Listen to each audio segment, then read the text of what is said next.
तो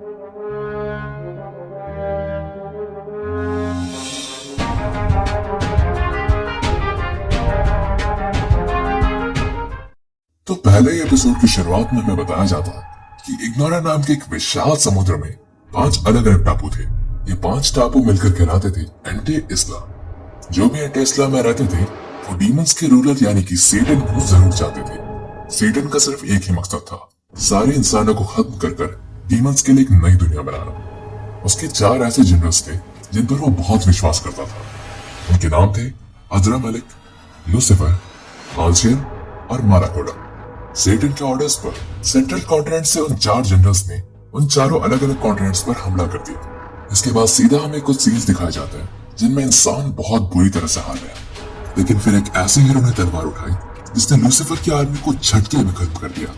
देखते ही देखते अजरा मलिक और साथ ही माराकोडा की आर्मी भी खत्म कर दी गई। इसके बाद हीरो ने अपनी सेना के साथ सेंट्रल कॉन्टिनेंट पर हमला शुरू कर दिया। हीरो और उसके साथी डीमन लॉर्ड के कैसल पर पहुंच चुके होते हैं। इसके बाद हम देखते हैं सेटन और हीरो के बीच में एक बहुत ही तगड़ी लड़ाई। हीरो के साथी मैजिक के इस्तेमाल से डीमन लॉर्ड को रोक देते हैं।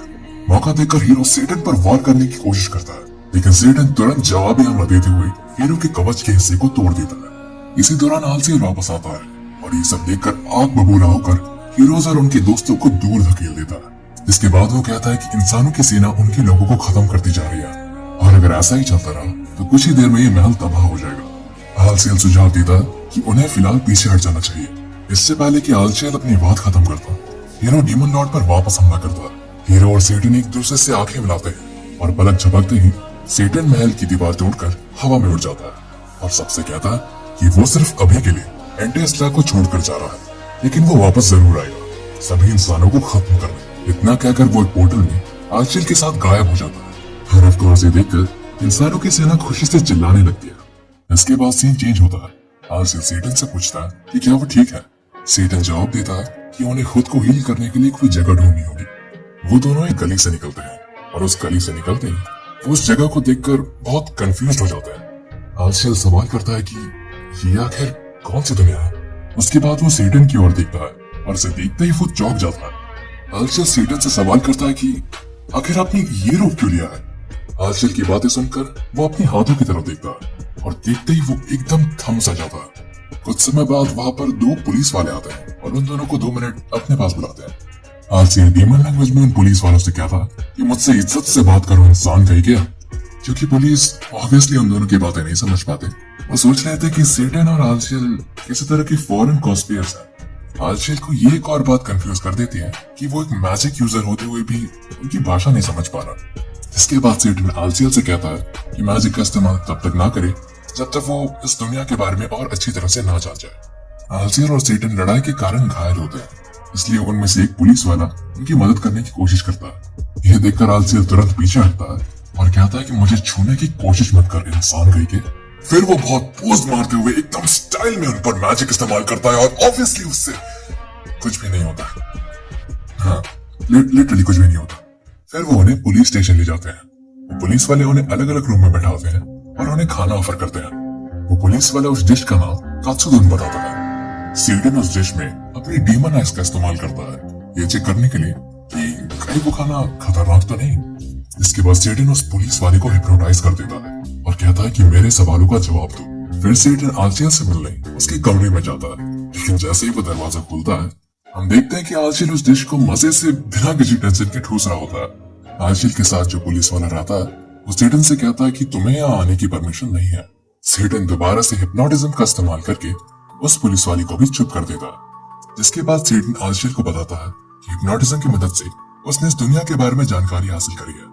सेटन बताता है कि हम धरती नाम की दुनिया में एक जापान नाम की जगह पर है और इस बिल्डिंग को पुलिस स्टेशन कहते हैं। आल्शियर सवाल पूछता है कि फिर वो टेबल पे रखी चीज क्या है। सेटन जवाब देता है कि इसे कात्सुदोन कहते हैं। ये जापान में खाई जाने वाली एक बहुत ही कॉमन डिश है। सेटन अपनी बात कंटिन्यू करते हुए कहता है डीमंस, मॉन्स्टर्स और मैजिक इस दुनिया में बस एक फैंटेसी है। आल्शियर ये सुनकर चौंक जाता है और कहता है कि इस दुनिया में मैजिक नहीं है, लेकिन ऐसा कैसे हो सकता है। इसके बाद सीन चेंज होता है और हमें आल्शियर द्वारा बताया जाता है कि इस दुनिया में मैजिक एग्जिस्ट करता है, लेकिन बहुत ज्यादा कम, और यही कारण है कि वो अपने डीमन फॉर्म मेंटेन नहीं कर पा रहे थे। इन सब के बाद सेटन कहता है कि वो अब भी थोड़े बहुत मैजिक का इस्तेमाल कर सकता है, लेकिन उतना करने में भी उसे बहुत स्ट्रगल करना पड़ता है। इसके बाद वो आलशियल से पूछता है कि क्या वो मैजिक का इस्तेमाल कर पा रहा। आलशियल दोबारा पोज मारते हुए फुल जोश में अपना हाथ ऊपर करता है। मैजिक का मुझे नहीं पता, पर एक टैक्सी जरूर रुक जाती है। इसके बाद हम सेडन से सुनते हैं कि अपनी मैजिक एनर्जी को सेट करके सेडन कुछ समय तक अपना मैजिक इस्तेमाल कर सकता है, लेकिन इसके बावजूद उसके पास और मैजिक पावर इकट्ठा करने का कोई जरिया नहीं है। जिसके बाद वो कहता है कि अगर ये दुनिया मैजिक के बारे में जानती है, भले ही उनके लिए ये एक फैंटेसी क्यों ना हो, इससे पता लगता है कि कोई ना कोई तरीका जरूर होगा जिससे वो मैजिक पावर इकट्ठा कर सके। लेकिन तब तक के लिए उन्हें इसी दुनिया में रहकर इसी दुनिया के हिसाब से चलना होगा। जिसके बाद सीन चेंज होता है और सेडन और आलसिया निकल पड़ते हैं एक आम जिंदगी जीने की कोशिश करने में। सबसे पहले वो बनाने जाते हैं अपना रेजिडेंशियल सर्टिफिकेट, जिसके लिए सेडन को दोबारा से हिप्नोटिज्म का इस्तेमाल करना पड़ता है। फिर जाकर वो बनाते हैं अपना बैंक अकाउंट, जहाँ उन्हें इस दुनिया की करेंसी के बारे में पता लगता है। आखिर में जाकर वो दोनों अपने लिए एक घर रेंट पर लेते हैं।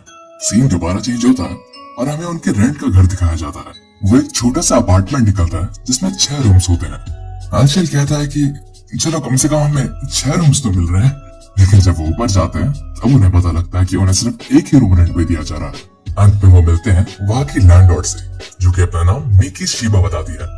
इन सब के बाद रात के समय में जब आल्शियर और सेटन कुछ डिस्कस कर रहे होते हैं, सेटन अचानक से बेहोश हो जाता है। इसके बाद सीधा सीन चेंज होता है हॉस्पिटल में, जहाँ हमें पता चलता है कि सेटन की कुछ ना खाने के कारण वो कमजोरी से बेहोश हो गया था। जिसके बाद सेटन हॉस्पिटल की फीस से परेशान होकर कहता है कि उसे रियलाइज नहीं हुआ कि अब उसकी बॉडी को खाना भी चाहिए। सीन दोबारा से चेंज होता है और हम देखते हैं कि आल्शियर और सेटन किसी तरह का रेज्यूमे भर रहे हैं। रेज्यूमे में सेटन अपना नाम माओ सडाओ रखता है और आल्शियर का नाम होता है शिरो आशिया। कुछ समय बीतने के बाद जब हम आल्शियर और सेटन को दोबारा देखते हैं, वो दोनों कैजुअल कपड़ों में होते हैं। आल्शियर बर्तन धोते धोते सेटन से पूछता है कि क्या आपको पैसे और संभाल कर यूज नहीं करने चाहिए। सेटन जवाब देता है कि मैं सोच समझ कर ही कर रहा हूँ। गर्मियों के मौसम में फ्रिज तो चाहिए ही था, वॉशिंग मशीन भी काफी समय तक काम आएगा, और जहाँ तक उस साइकिल की बात है उससे समय भी बचेगा और मेहनत भी।